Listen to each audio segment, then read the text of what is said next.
What do you do with your LSAT score? What is it that you are going to be thinking about as you move through the beginning of the application season?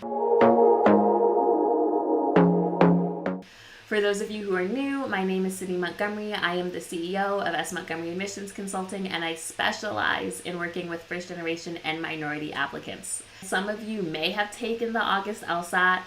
Some of you maybe just know people who took the August LSAT, and whether you are ready to be popping champagne bottles, or you're maybe not feeling so celebratory, maybe you're feeling a little down, we're going to talk today and focus on what you need to do, how you can contextualize your LSAT score in the midst of this entire application season.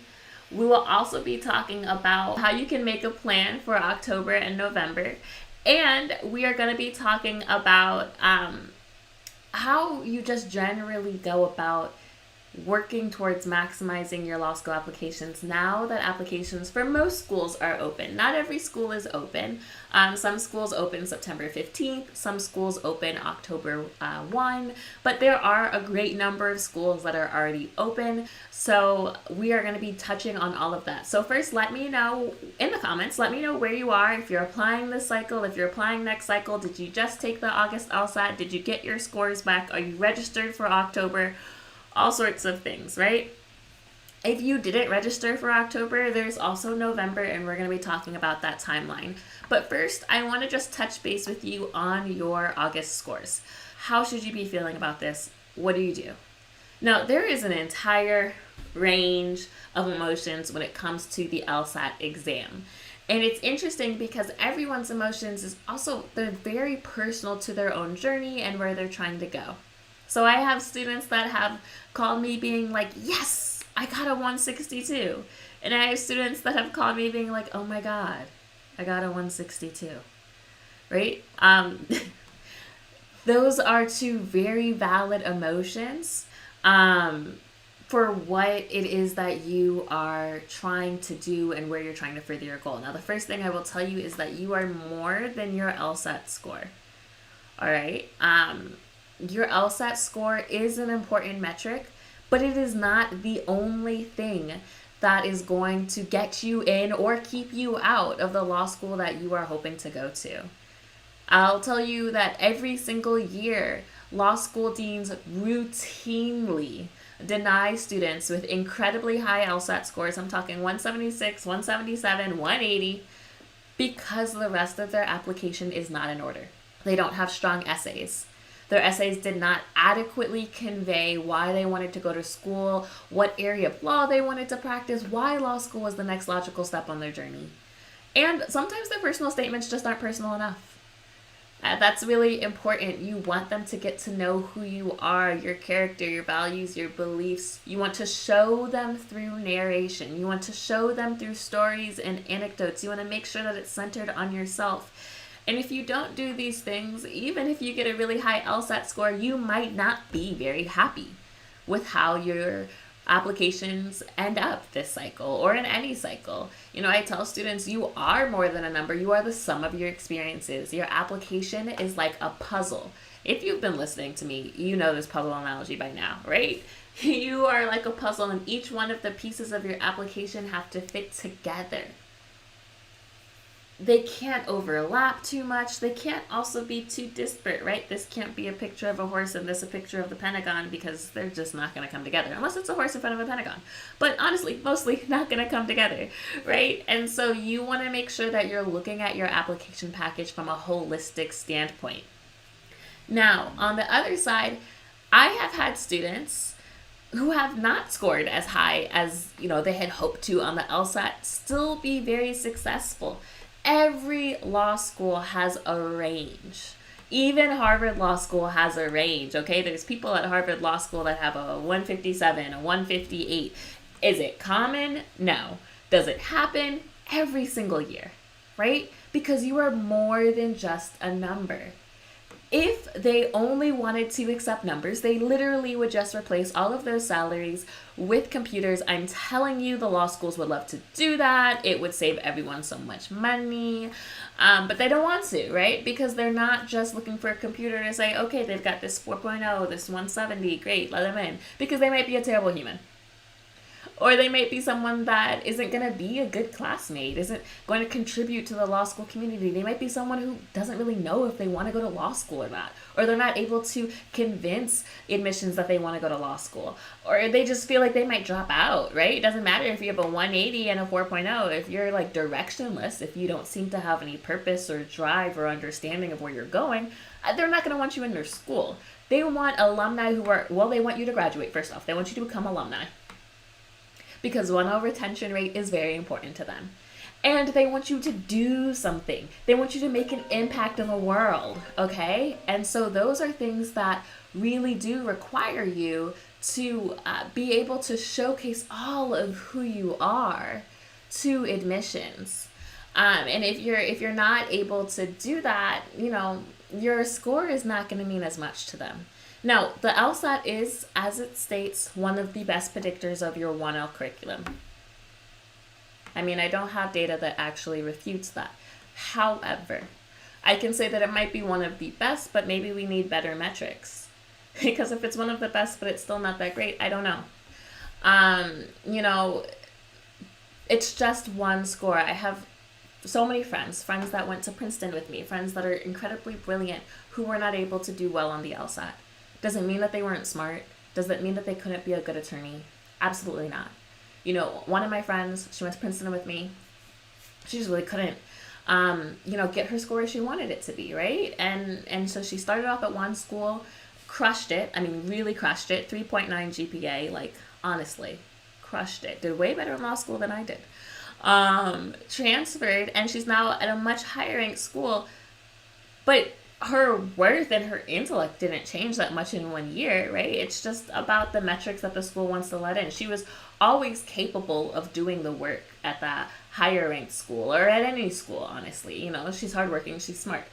Her not getting into that school the first time or her not getting that high LSAT score never changed her capability and her worth and her ability to be successful as an attorney.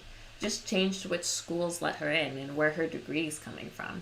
And she even was able to transfer and change that too, right? So I really want to speak life and positivity into those of you who might be thinking right now about your LSAT score. Maybe some of you are thinking, man, maybe I just shouldn't apply to law school. Like, maybe I just should wait till next cycle.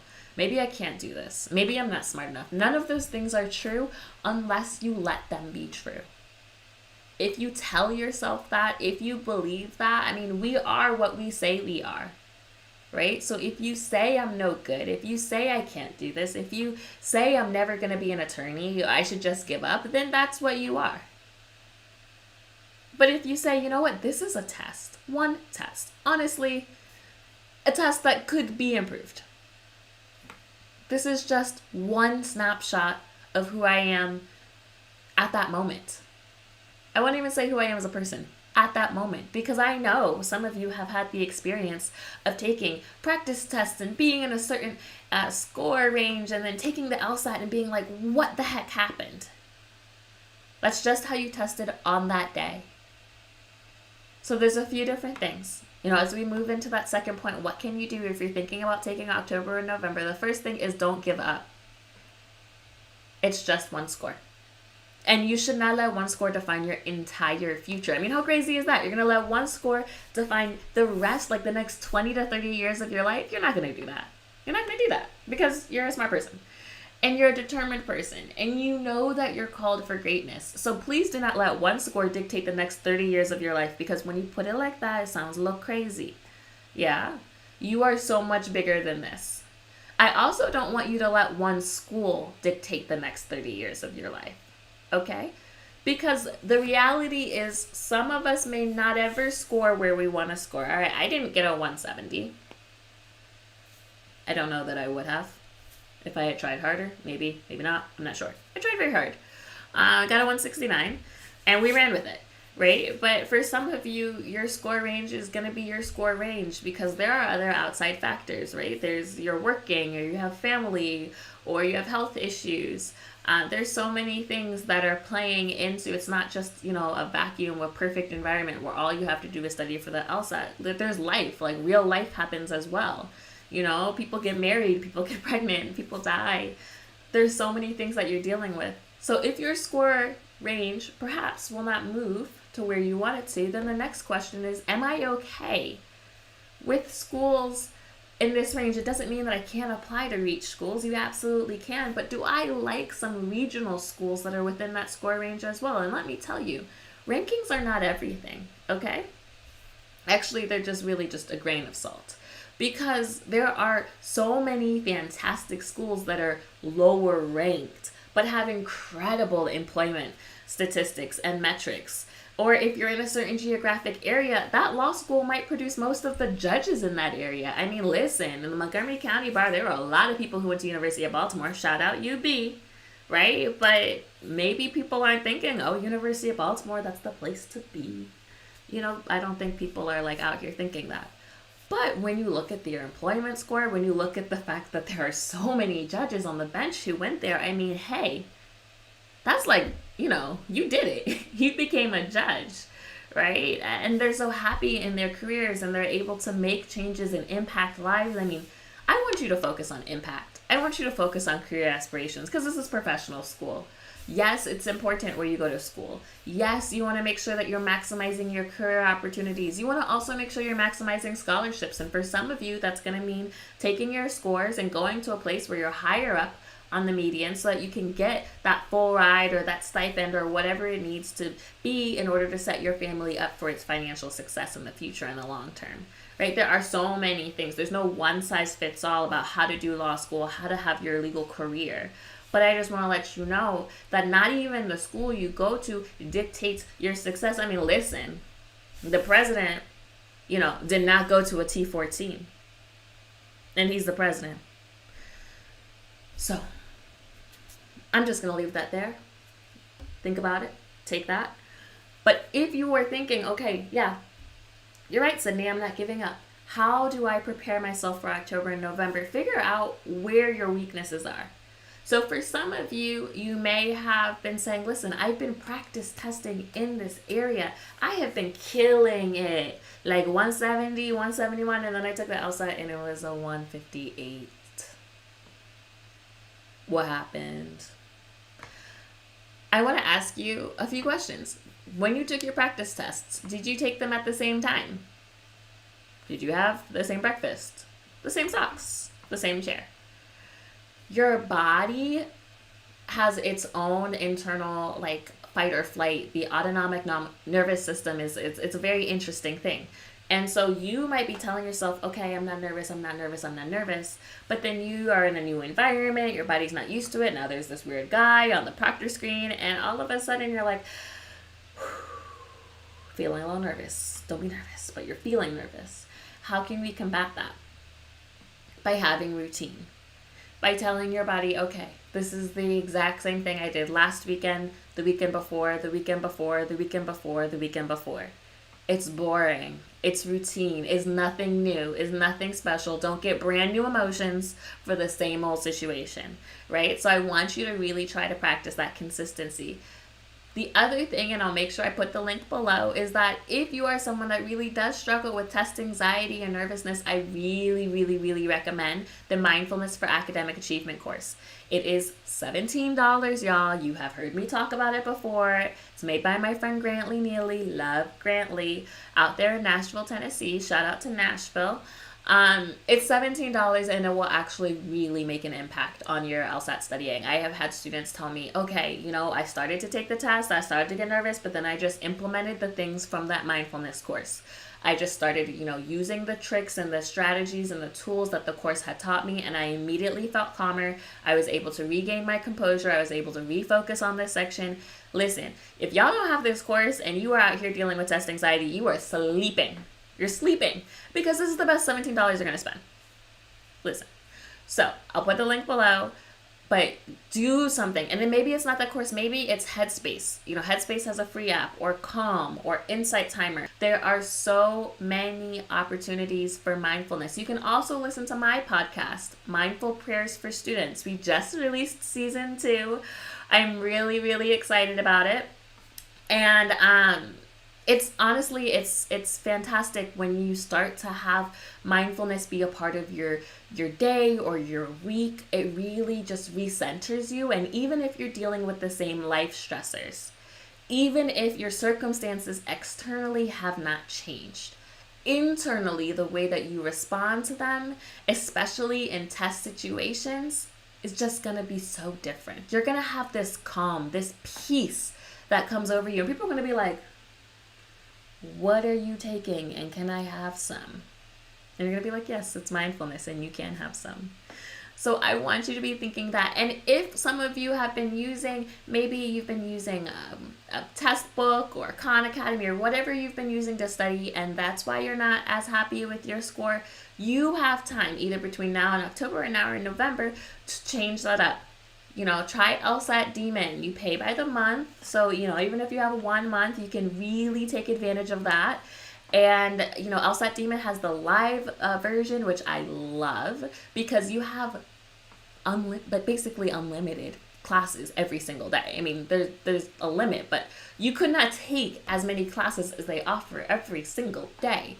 And you get, the smart drilling, you get proctored exams. The way that they have structured it, now they have a live, a premium, a basic, a free, but if you're like, listen, I have a month or I only have 2 months, take this investment, go get you some classes, do that smart drilling, really change the way that you work. Get a tutor. I have a list of tutors on my website. I will also post the link below, law.smontgomeryconsulting.com/recommended-tutors.